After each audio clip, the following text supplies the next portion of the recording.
great vision you're doing. Find some land. Water? Yeah. In this way.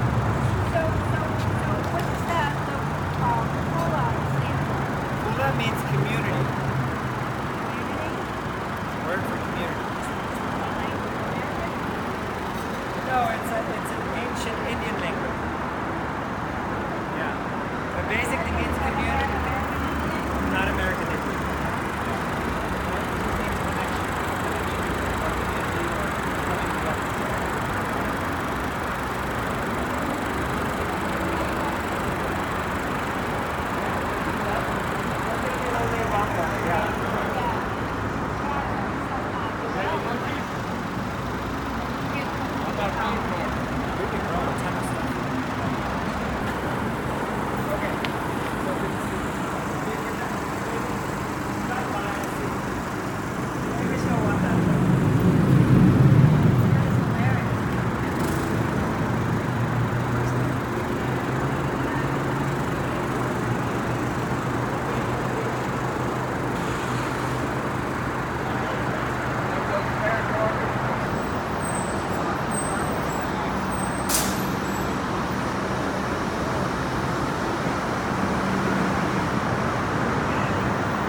Talking about what this means to you? Yep, so we can get more funding for this project. He wants you to tell you what it means. The buses here and they bring you food and water. What does that mean to you? What does that mean to me? Yeah, That's a blessing. that's the best. Yeah, blessing is your brother Philip's gonna come out there and take their time to feed you right now. And give charge you for home and all that. That's a blessing. It means a lot. Yeah, that's my husband. He telling the story. Yeah, that what it means. It's a nice blessing. But they don't have to come out here and do that. It's free. That's the Lord's work. We really needed that. Yeah. Thank you. Thank you. Amen. All right.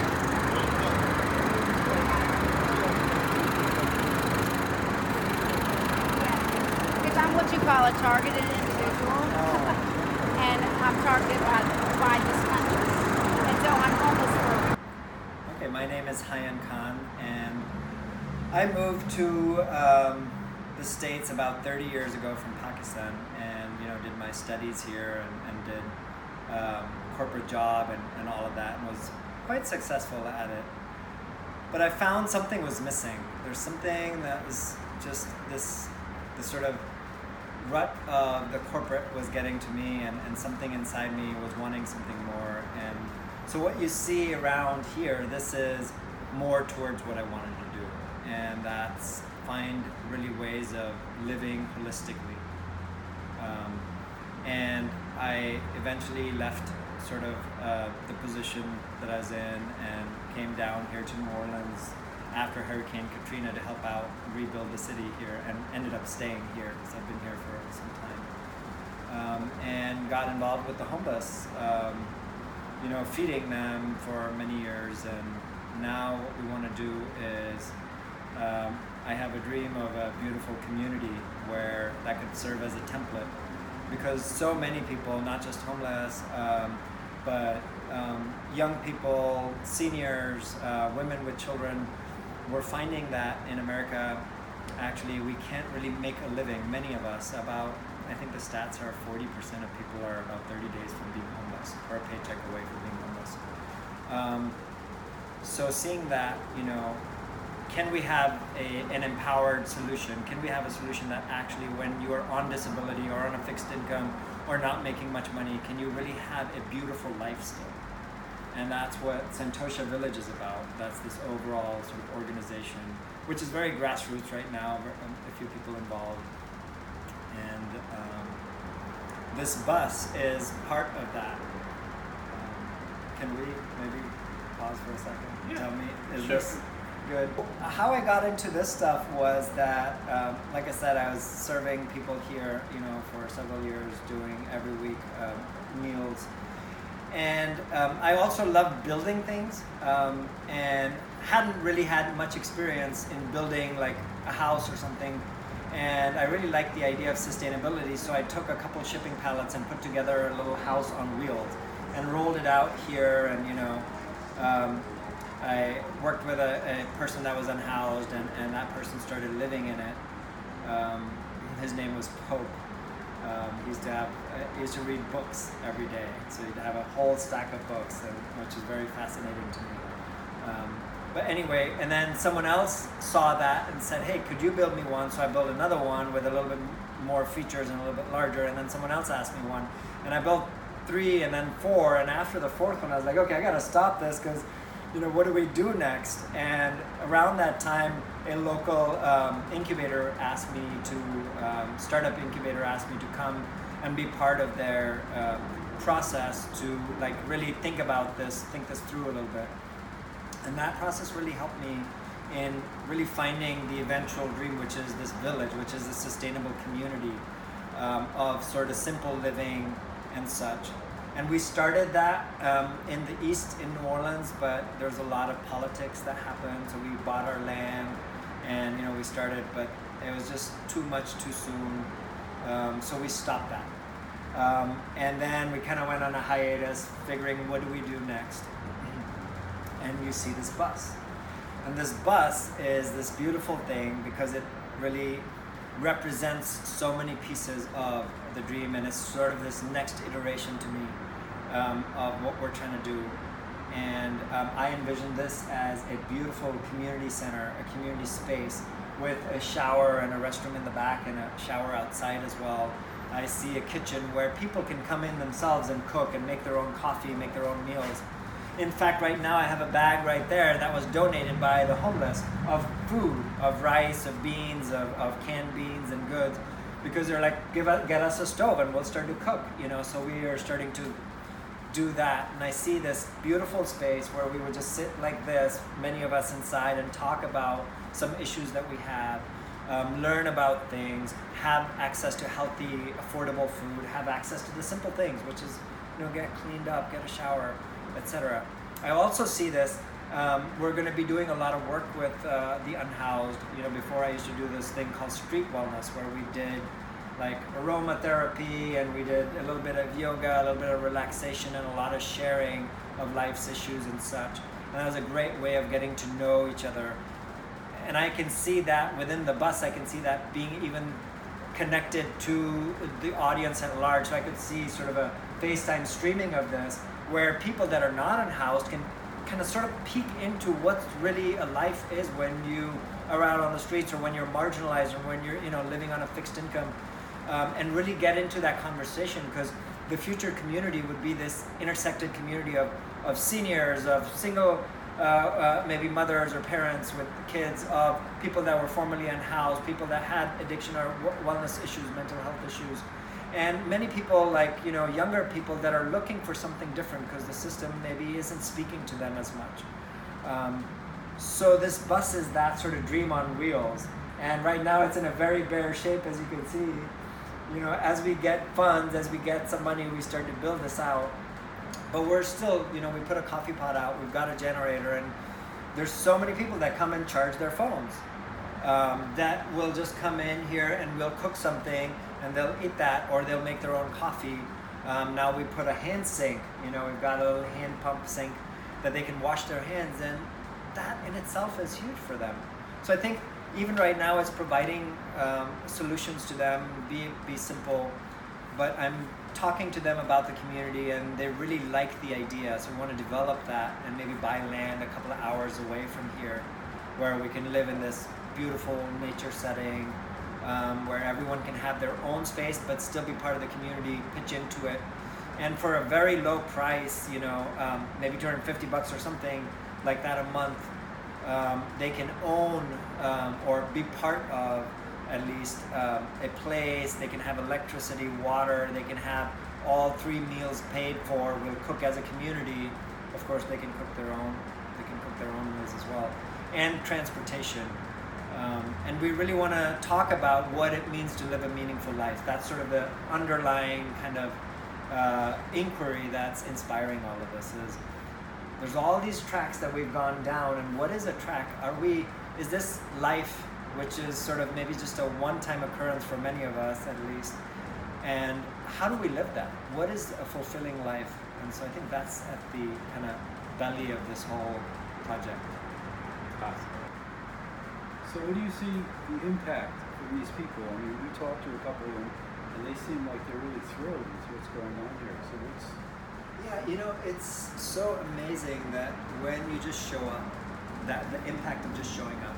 So we're here and we're really just working with them and really trying to understand them.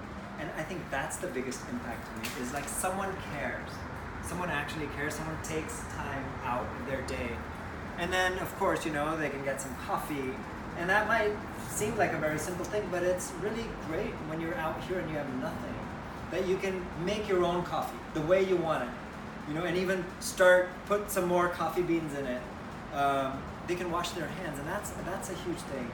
Have access to food, and then really we put some of these chairs out and they can really sit, otherwise they're sitting or laying down on the concrete. And that in itself gives them so much ease. And then of course, knowing that there's like someone behind them, they start to make that connection because they're craving that connection. And I think as we all are, we're wanting to be loved and find that connection. And as we do in each other, that's, I think, probably to me the biggest value. Of course, tangible things as well. And as we grow, we're bringing more things. Charging their phone is a huge value to them here. That's the one thing that they can take with them that's remote. That might seem like a luxury, but actually it's the opposite in this case. It's a necessity for them. It's something that they can carry with them. They have the power of information, some of them.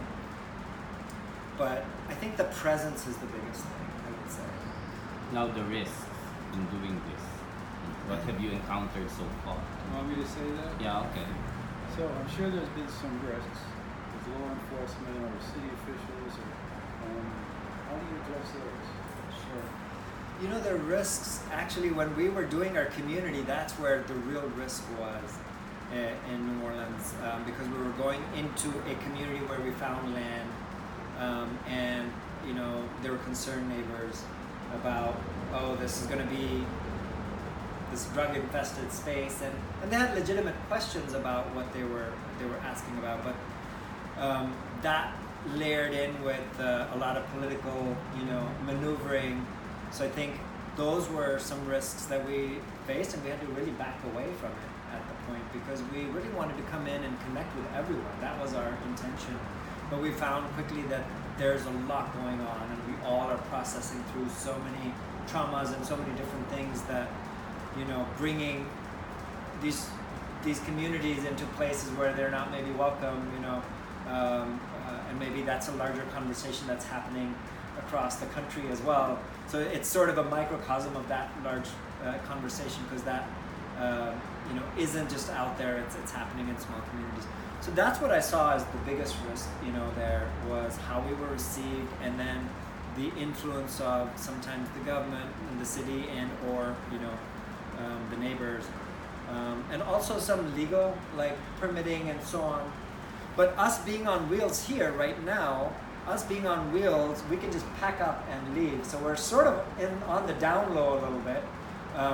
But this parking lot, we know the people who run the parking lot here, who are the attendants, and they let us stay here because they, understand where we're coming from, and they're also probably earning minimum wage, so they can relate to what's going on. And, whenever we can relate, we have this connection.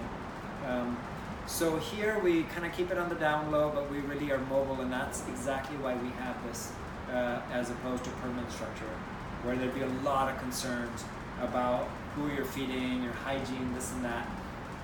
So, yeah. So, do you see this, because you're always with them almost every day, do you see this as a government dysfunction? Homelessness is... What is homelessness about?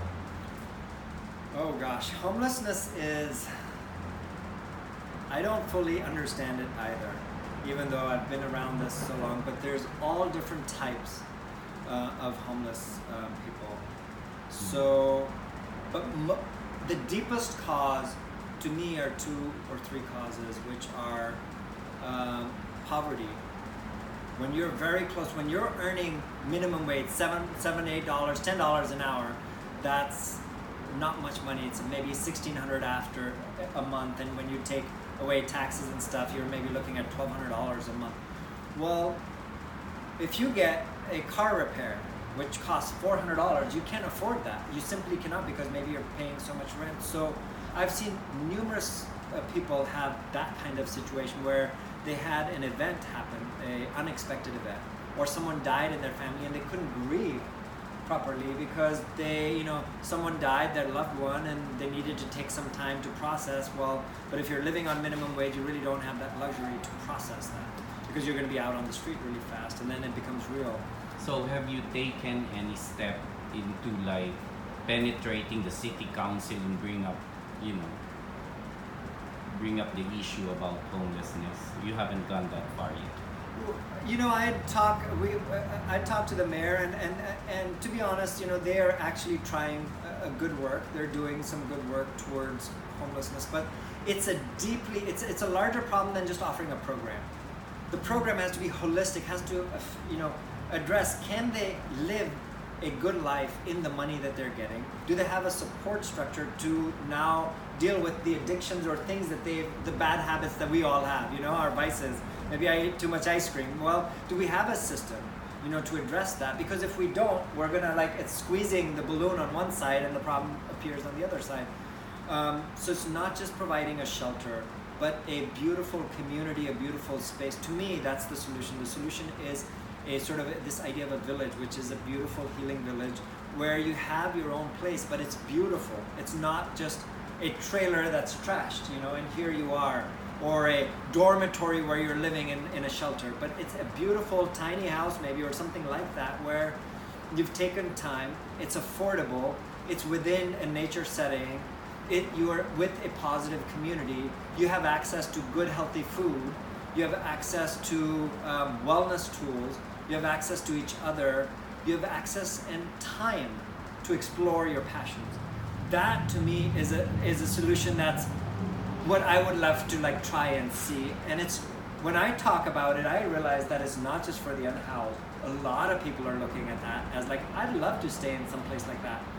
And how do we modernize these communities? How do we bring that as an option, as an alternative option? Maybe you can drive a school bus in there and have your home within the school bus, and it's very mobile. Other people may want to live in yurts, some people want to live in a traditional house, and that all of those, can we come together? Can we have that space where we can explore all these aspects of us and still feel secure? Essentially, I think the message right now that I see a lot of young people, not necessarily the unhoused, even the young people that are going to college and stuff, what they're getting is, don't follow your dreams, because you need a job, you need this, that, and there's a truth to it, because I see the other side. When you don't do some of that, you can end up out on the street, and when you do, it's a whole slew of new problems. But how can we say that we've set the system up? We're the ones that created this, so it turns out that we can also provide alternatives. And I would want to live in an alternative where everyone around me would say, hi, and go follow your dreams. We've got your back. That's what life is about. Go explore it. So that's the attempt to provide some version of that for various people. Okay, Google.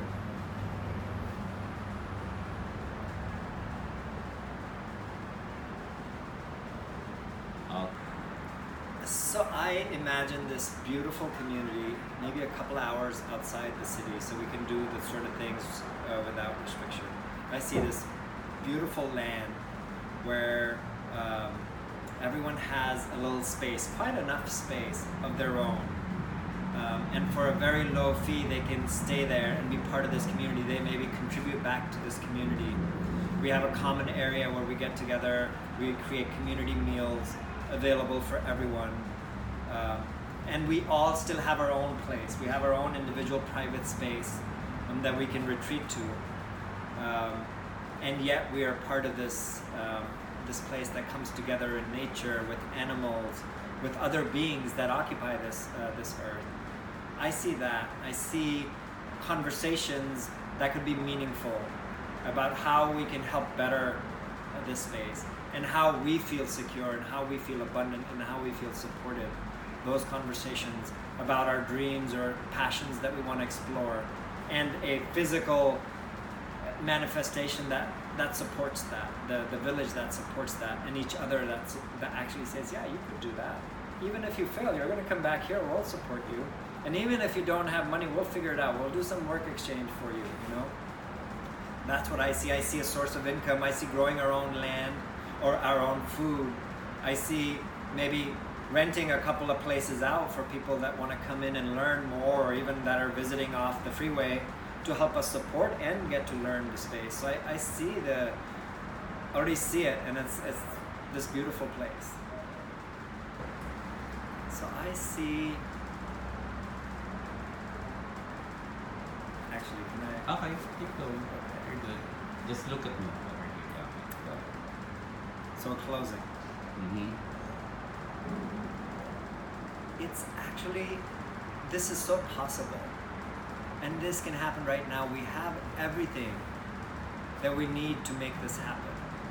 And most of all, when I say everything, it's us, it's our will, you know. And not only this, I hope that this becomes a template for others to share and say, we want to live in a much more empowered way, in a full way. So that's what I hope.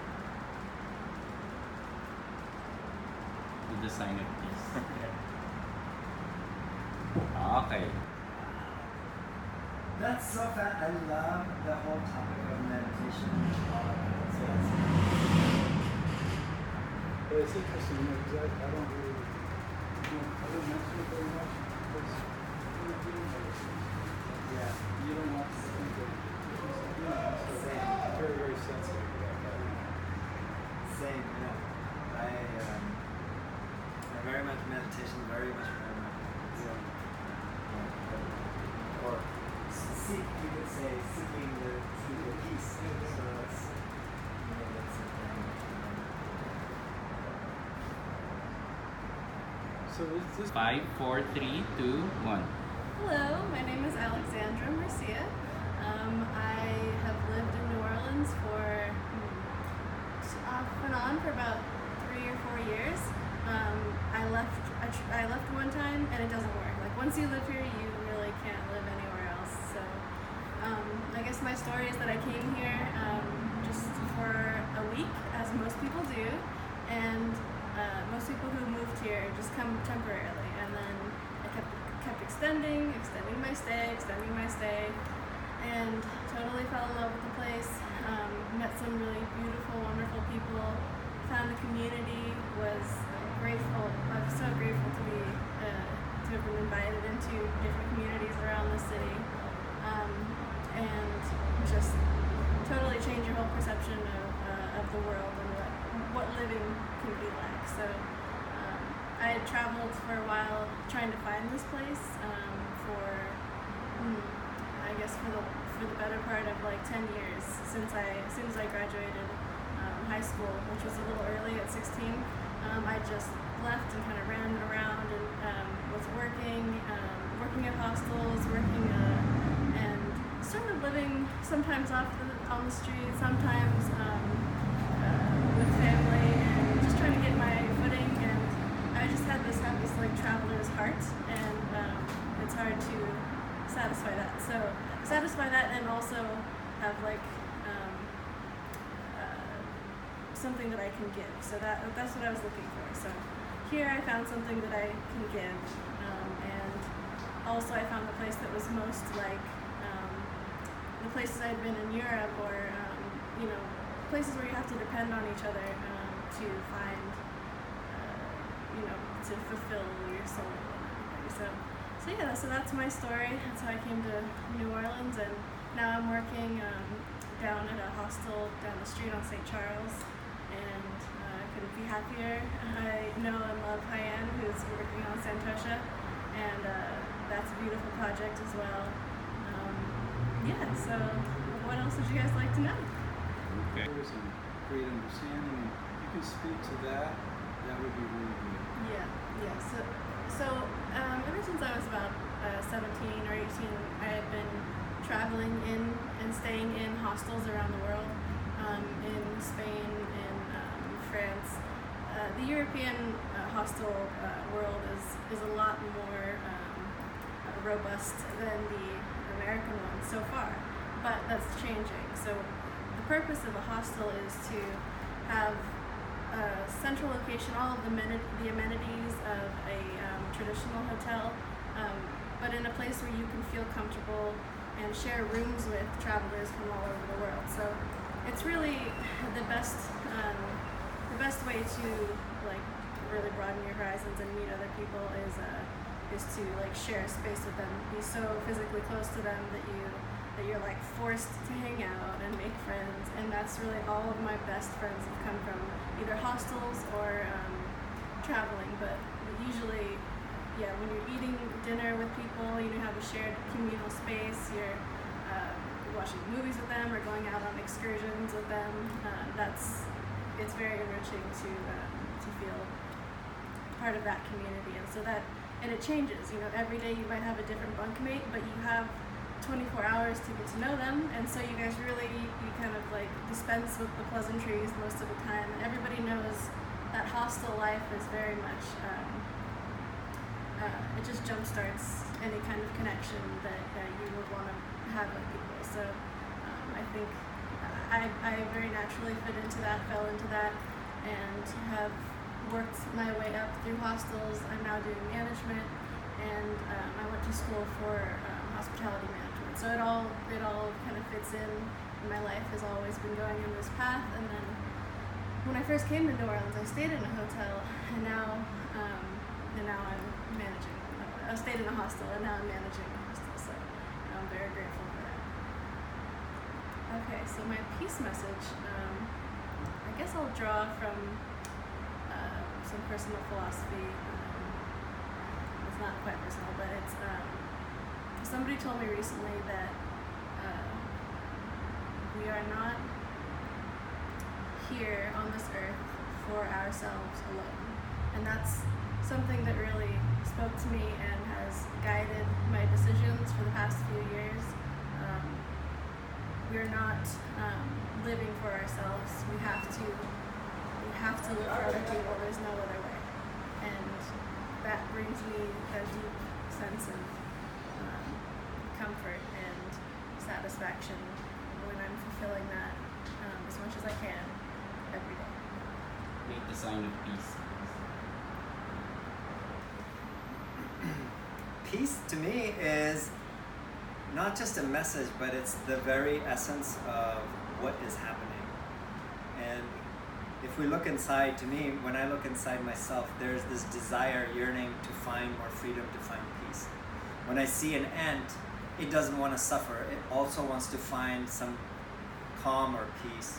When I see a pet, a dog, an animal, they also, that's what they want. So I think it's hardwired into us. It's a movement. And to me, that's the greatest movement ever. And that journey, when we become alive, that is the journey. And that's the greatest, epicest, whatever journey ever. And peace out. I hope everyone finds that and can,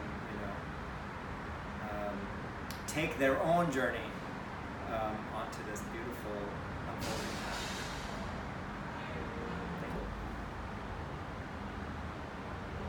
So first action. So yeah, we were over there the other day. Yeah, it was wonderful.